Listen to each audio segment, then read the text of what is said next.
नमस्कार। 20 न्यूज 24/7 में आप लोगों का स्वागत है। जी हाँ, भारत में केंद्र की सत्ता का रास्ता उत्तर प्रदेश से होकर गुजरता है। राजनीतिक गलियारों की ये कहावत ना तो पहली बार कही जा रही है और ना ही आखिरी। 10 फरवरी से उत्तर प्रदेश विधानसभा चुनाव के लिए मतदान शुरू हो गया है। राज्य में 7 चरणों में 7 मार्च तक मतदान होंगे और नतीजा 10 मार्च को आएगा। गुरुवार को राष्ट्रीय राजधानी दिल्ली से सटे यूपी की पश्चिमी जिला में मतदान हुआ। पहले चरण के लिए यहां का 11 जिले की 58 विधानसभा सीटों पर वोट डाले गए। बीते सप्ताह कड़क की ठंड के बीच भारत की सत्ताधारी भारतीय जनता पार्टी के सैकड़ों समर्थक उत्तर प्रदेश के मेरठ जिले में एक गांव के छोटे से मैदान में जुटे हुए थे। इनमें से कई तो उन ट्रैक्टर पर भगवा झंडा का साथ खड़े थे जो आसपास के गांव से लोगों को रैली में शामिल होने के लिए लाए थे। ये सब मुख्यमंत्री योगी आदित्यनाथ के आने का इंतजार कर रहे थे। योगी से राजनेता बने 49 वर्षीय आदित्यनाथ मंच पर आए तो भीड़ ने पार्टी के झंडे दिखाते हुए जोगी जोगी और योगी आदित्यनाथ जिंदाबाद के नारे से उनका स्वागत किया। अपने 10 मिनट का छोटे से भाषण में आदित्यनाथ ने विपक्षी पार्टी पर निशाना साधते हुए अपनी सरकार की उपलब्धियां गिनाई। उन्होंने मैदान पर मौजूद लोगों से सवाल किया, क्या आप मेरे उम्मीदवार को वोट देंगे? इस पर भीड़ ने सकारात्मक जवाब दिया। सीएम योगी के जाने के बाद उनके समर्थकों ने संवाददाताओं को बताया कि बीजेपी के लिए वोट देंगे क्यों पार्टी ने किसान के कल्याण के लिए कदम उठाया है और इलाका में कानून व्यवस्था में भी सुधार किया है।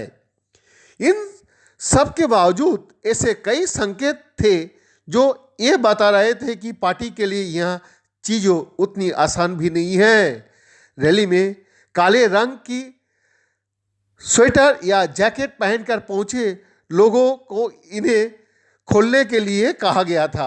एक स्थानीय पत्रकार ने बताया कि ऐसा इसलिए किया गया क्योंकि आयोजक का डर था कि काले रंग से कपड़े का इस्तेमाल कोई मुख्यमंत्री को काला झंडा दिखाने के लिए ना करे।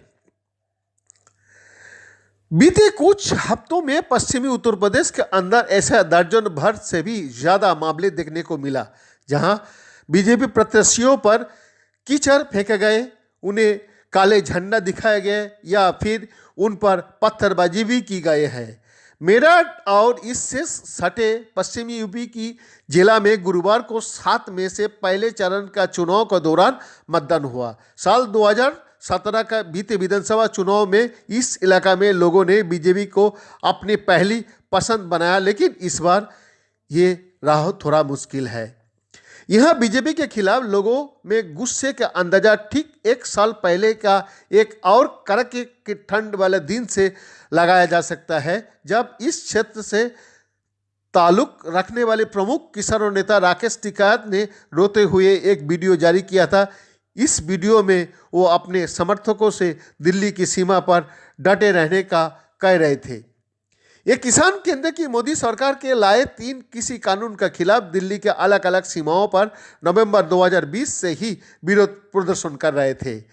वीडियो के आने से कुछ दिन पहले तक सीमाओं पर किसानों की भीड़ कम होने लगी थी।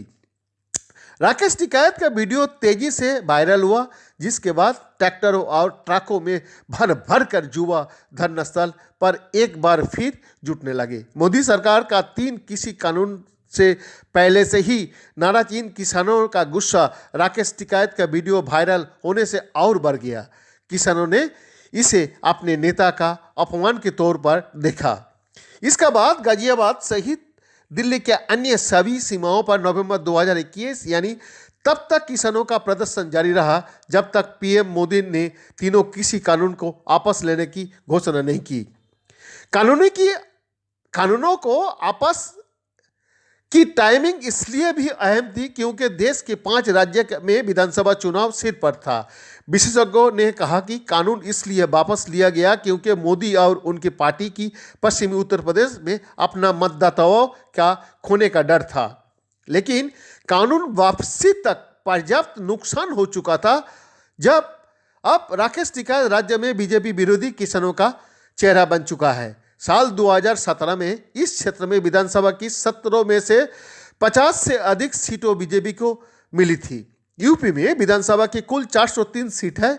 उस समय राष्ट्रवाद और हिंदू वोटों के एकजुट होने से बीजेपी ने यह करिश्मा कर दिखाया। लेकिन सवाल यह है कि क्या बीजेपी अपना इस करिश्माई प्रदर्शन क्या दोहरा पाएगी?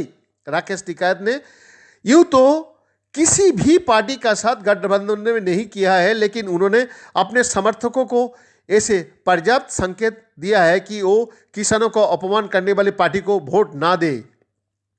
एक और कारण है जिसकी वजह से बीजेपी का झटका लग सकता है।